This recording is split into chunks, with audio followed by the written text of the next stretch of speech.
Bonjour, aujourd'hui j'aimerais vous présenter deux maquettes, pas une seule mais deux. Une maquette vintage qu'on a eu en France, comme vous voyez avec cet autocollant ici par Söcklein au milieu des années 80 et qui date de 1982 d'Imai, mais également la réédition de la même maquette, mais enfin avec un modèle de Valkyrie différent, qui est donc le VF1S, mais même échelle et même origine, mais reproposé par Bandai au début des années 90 et qui avait été distribué et importé en France par Sanrio. Donc pourquoi je veux revenir là-dessus? Tout simplement parce que ça fait un bout de temps que je vous ai mis de côté des vieilleries Macross et j'espérais pouvoir tomber sur d'autres maquettes du même type pour pouvoir vous les présenter tous en même temps. Mais c'est mal connaître la loi de Murphy, bien évidemment. C'est-à-dire que je vous ai mis ça de côté, mais je n'ai pas retrouvé les autres maquettes. Donc, vaille que vaille, je vous les propose quand même maintenant. D'ailleurs, avant que ça tombe, je vais mettre ça là. Et je tiens à vous présenter cette maquette tout simplement parce que je ne l'ai pas faite il y a des années. J'avais pas nécessairement la place de faire des Valkyries au 1.72. Il est vrai aussi qu'il y a maintenant des maquettes bien plus récentes qui sont proposées, que ce soit du Hasegawa, que ce soit du Bandai justement. Mais bon, moi j'aime bien ces vieilles maquettes, j'aime bien ces vieilles présentations, ces illustrations absolument magnifiques. Alors le nom de la personne qui a signé ça ne me revient plus en tête, mais je vous mettrai ça dans la description ou quelque part dans la vidéo, quoi qu'il en soit. Donc voilà, j'aime bien ça. En plus ça me rappelle le bon vieux temps, c'est quand même des illustrations superbes. Les proportions ne sont pas totalement respectées, mais regardez-moi ça quoi. Allez me dire que cette illustration ne vaut pas la peine d'être défendu déjà, mais surtout d'obtenir la boîte rien que pour ça. Voilà, ça fait vraiment partie encore une fois de ces maquettes où rien qu'à voir l'illustration sur la boîte, ça envoie du rêve et vous avez envie de l'acheter, vous avez envie de l'obtenir et de pouvoir en tirer le meilleur et peut-être même de vous rapprocher de cette illustration. Cette Valkyrie au 1.72 n'est pas transformable, donc elle est bloquée en mode robot, en mode Batroid, comme ils écrivent en japonais. Donc c'est une maquette de Imai, je l'ai déjà dit. Et une fois montée et peinte, on est quand même assez loin de l'illustration. On obtient quand même un robot très carré qui oublie certains détails qui prouveraient que la Valkyrie est transformable en fighter, en avion. Là par exemple ici il faudrait des détails ici. Mais bon, donc là c'est le VF1J en plus, c'est donc la Valkyrie de celui qu'on appelle Roy Fokker dans la version Robotech, Hikaru Ichijo dans la version originale de Macross. On note déjà qu'il y a un petit problème au niveau des décalcos ici, là ça va absolument pas. Mais bon, là, donc ça insiste très certainement sur le nombre de détails et de décalcos qu'il y a sur la maquette. Et la maquette complète ressemble en fait plutôt à ça. Ça ressemble en fait ni plus ni moins que au Mecha Design, au dessin qu'on voit dans certains épisodes de Macross, parmi les mieux dessinés, parce que faut quand même bien l'admettre, la série de 82, la moitié des épisodes sont à jeter, techniquement parlant. Voilà le design original de Monsieur Kawamori. Donc on voit que là aussi c'est quand même assez différent. Et voilà ce que ça donne pour l'arrière, pour aider un petit peu la peinture. On a vu ce que donne la boîte, on va voir ce que ça donne à l'intérieur. Alors moi ce que j'aime bien avec ces maquettes, encore une fois, c'est le fait qu'il y ait ces petites illustrations supplémentaires avec des petits cartons qui tiennent le tout. Le problème c'est que les grappes sont parfois trop grandes, mais là c'est étudié pour, entre guillemets. Vous voyez que les grappes en fait tiennent justement là où il y aurait eu de l'espace et que ça aurait pu abîmer les pièces. Donc là ça les tient parfaitement. La notice est dans le sachet, donc je vais l'ouvrir. Voilà. Donc je n'ai pas la notice en couleur, ce qui me semble un peu étrange. Il y avait souvent la notice en noir et blanc et en couleur, mais voilà. Pour ceux qui se demanderaient pourquoi je ne l'avais pas toujours encore ouvert, c'est tout simplement que j'en ai encore une fois une tripotée.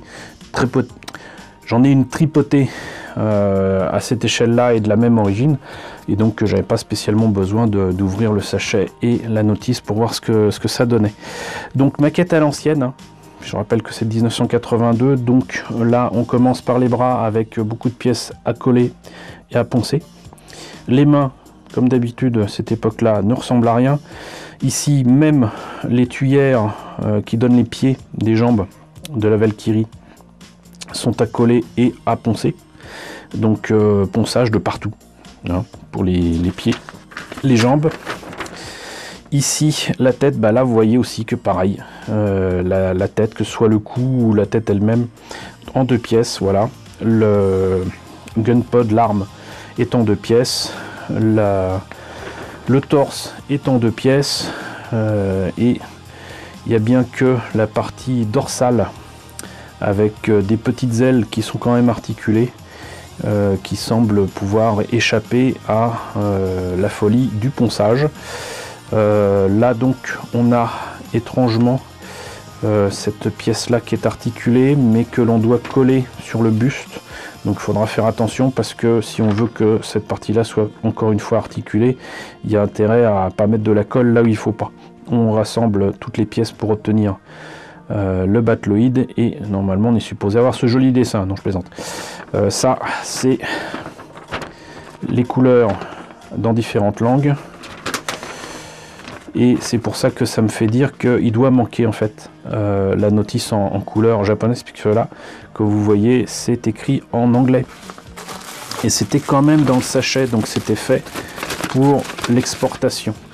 D'ailleurs, je vais en profiter pour vous montrer ça, puisque c'est avec un sachet ouvert, donc j'espère que je ne perdrai pas les pièces plus tard.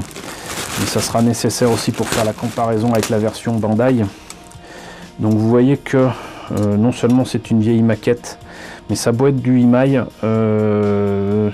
Pour certains détails comme ici, là, cette espèce de triangle qu'il y a sur les épaules, c'est digne de... franchement digne de Harry. Et dans ma bouche, c'est franchement pas un compliment. Alors vraiment pas du tout.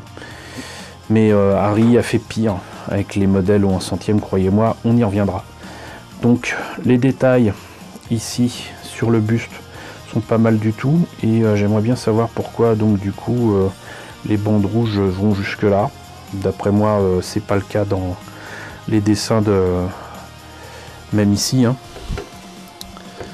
Là c'est pas le cas ici du tout, mais même les détails gravés ici font croire que les bandes rouges peuvent aller jusque là, ce qui n'est pas le cas, donc en fait ça doit s'arrêter là. Donc mais de toute façon les bandes rouges je ne les ferai pas avec les décalcos, donc tout va bien.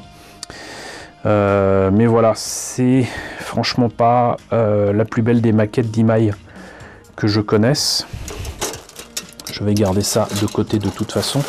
On a au fond du sachet quelques pièces transparentes pour les espèces de projecteurs qu'il y a sur comment dirais-je, sur les épaules, et ça en fait c'est l'espèce de caméra qu'il y a pour l'œil du VF1J si vous voulez. Donc je pense qu'on n'a pas besoin de regarder en ouvrant le sachet ici, mais vous voyez qu'il y a quand même pas mal de décalcos et que donc les pièces manquent singulièrement de détails, même d'intérêt. Les ailes sont beaucoup trop petites. Ils ont essayé en fait de respecter les proportions du Battloid tel qu'on le voit dans la série animée, mais c'est pas beau, c'est juste pas beau. Donc voilà, ça explique aussi la raison pour laquelle je ne m'étais pas mis à construire cette maquette il y a 30 ans.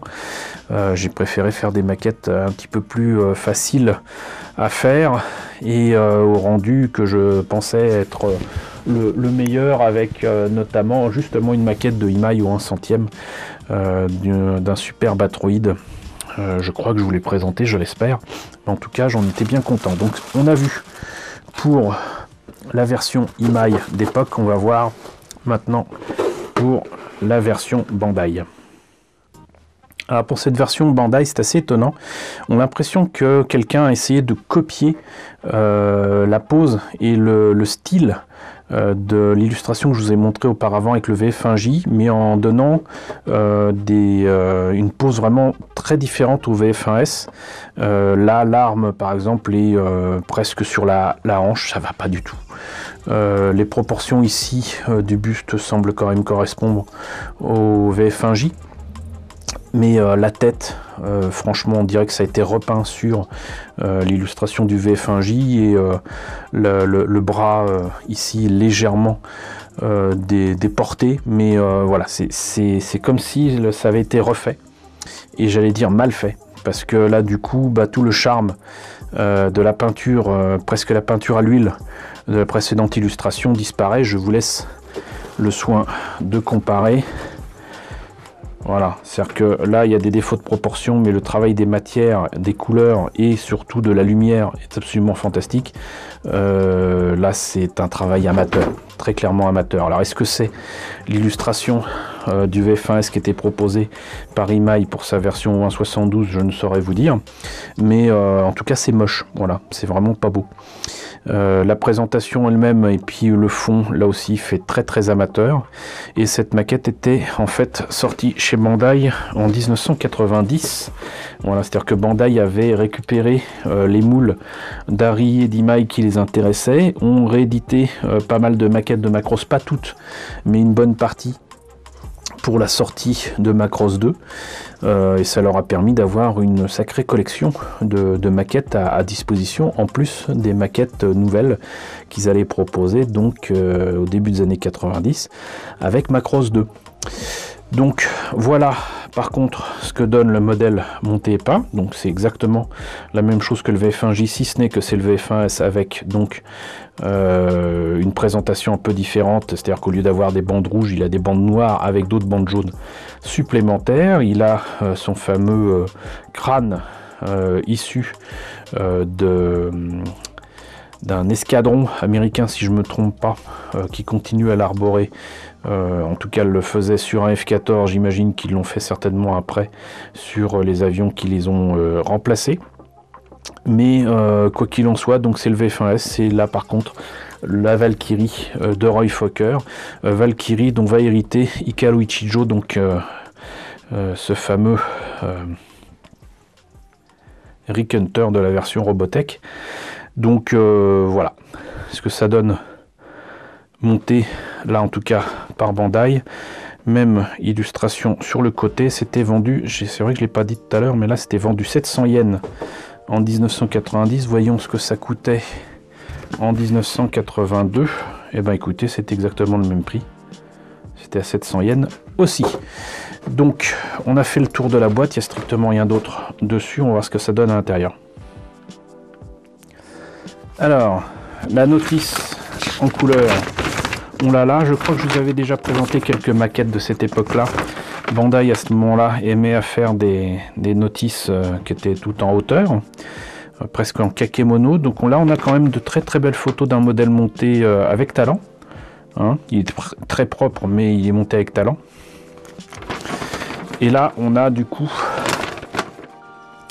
toujours la même maquette avec des précisions concernant ceci, cela, j'en sais rien, c'est écrit en japonais, mais hop, ce qui nous intéresse ici, c'est les pièces. Donc, on a les pièces en présence qui sont étonnamment présentées en noir sur fond blanc, mais bon, voilà. Là, on a les mêmes petits dessins, mais en un peu plus gros quand même pour les bras et tout ça. Je note que c'est les mains qui ont été changées, c'est-à-dire qu'elles ne sont plus rondes, elles sont un peu plus carrées, elles sont moches. Pour autant, elles sont tout aussi moches, mais ça ressemble un petit peu plus à des doigts, un petit peu plus à des mains. Voilà. Mais la grosse différence avec le modèle vintage de 1982, c'est ça, c'est que les mains sont cette fois-ci carrées, comme c'est présenté dans le film de Macross. Donc là, on continue avec les jambes, le gun pod, la tête. Comme le VF1J, ben, vous avez donc deux parties pour la tête et la partie transparente qui va dessus. Donc la tête est différente du VF1J, hein. Là vous avez le backpack qui est par contre strictement identique, même problème pour le bassin, on réunit tout et voilà. Alors ce qui est amusant, c'est qu'à l'époque en fait Sanrio prenait très à cœur l'importation de ces maquettes et donc proposait des documents. Alors là, c'était supposé être en français, mais vous voyez donc, là, il y a écrit colle, décalque. Alors, je me rappelle pas qu'il y ait eu de la colle avec, on verra tout à l'heure, mais donc c'était certainement ce qu'il y avait dans la notice. Et après, vous aviez carrément une photocopie avec donc la même chose que la notice en japonais, sauf qu'il y a écrit coller, ne pas mettre de colle, attention à la position, peindre. Bah mine de rien, ça aide pas mal, hein. Ça aide pas mal. Donc là, bras gauche, bras droit, attention, jambe droite, voilà. Ils ont fait des efforts pour présenter tout ça en français. Ne pas coller les ailes. Attention à la surface à coller, donc c'est ce que je disais tout à l'heure, jambe droite, jambe gauche.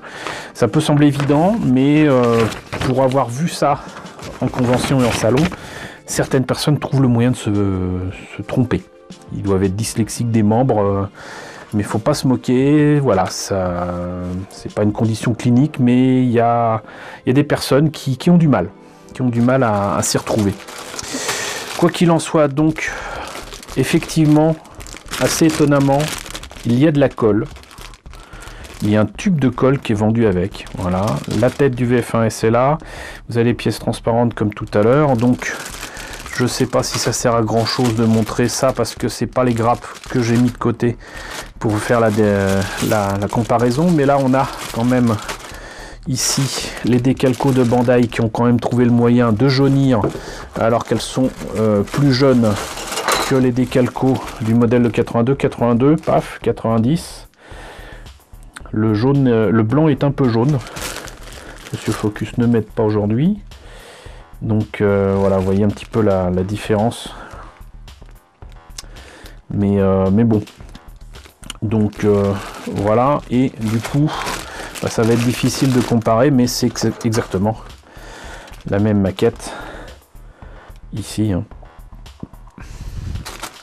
C'est exactement la même chose, si ce n'est que les décalcos et la tête changent, et surtout le plastique est un petit peu plus gris, clair, mais c'est exactement la même maquette, à quelques différences près, et les fameux doigts de cette maquette, qui sont non plus ronds, mais du coup qui sont un peu plus carrés. Alors j'étais en train de me demander où c'est que c'était ça. Voilà. Alors c'est ici. Et vous voyez, les mains sont un peu différentes. Alors si j'évitais de perdre les pièces, ça serait pas mal. Mais vous voyez que là, ça n'a plus rien à voir. Ça n'a plus rien à voir. Ils ont vraiment modifié le moule. C'est pas du tout les mêmes pièces. C'est la même présentation des pièces pour le reste, hein, mais les mains ne sont plus les mêmes. Donc ils ont modifié le moule quand même pour proposer quelque chose de différent et de plus moderne. Donc voilà ce qu'il en est pour la présentation de ces deux Valkyrie OH-72 Battloid non transformables. Sachez du coup que cette maquette est très certainement encore disponible au Japon, peut-être que celle-là aussi, mais certainement plus pour le côté collection, et que donc du coup ça par exemple je pense qu'on le trouve encore assez facilement sur HLJ, un site où vous pouvez commander pas mal de choses au Japon, et très certainement donc du coup certainement encore à 700 yens, donc ça vous ferait la maquette à 5 €. Donc vous attendez pas à des miracles, ça reste une vieille maquette un peu pourrie dont il faudra reprendre de nombreux défauts, mais si vous arrivez à passer outre tout ça et faire une maquette à l'ancienne, franchement ce genre de truc à 5 €, ça vaut le coup, quoi. C'est du 1,72, donc voilà. Mais vous voilà prévenu, vous avez vu ce que ça donnait. Moi en tout cas je suis ravi de vous avoir présenté ces deux maquettes. J'espère que ça vous a intéressé. N'hésitez pas à me dire ce qu'il en est dans la section commentaires. N'hésitez pas à liker, les pouces vers le haut en ce moment c'est important. N'hésitez pas à partager, n'hésitez pas à vous abonner si ce n'est pas déjà le cas. Coucou aux nouveaux abonnés qui nous ont rejoints nombreux ces derniers temps. Coucou aux grands anciens qui continuent à me suivre. J'espère que les sujets que je partage avec vous tous les jours continuent de vous intéresser. Et je vous dis à très bientôt pour la présentation de nouvelles maquettes Macross. On n'en a pas fini, j'en ai encore des centaines.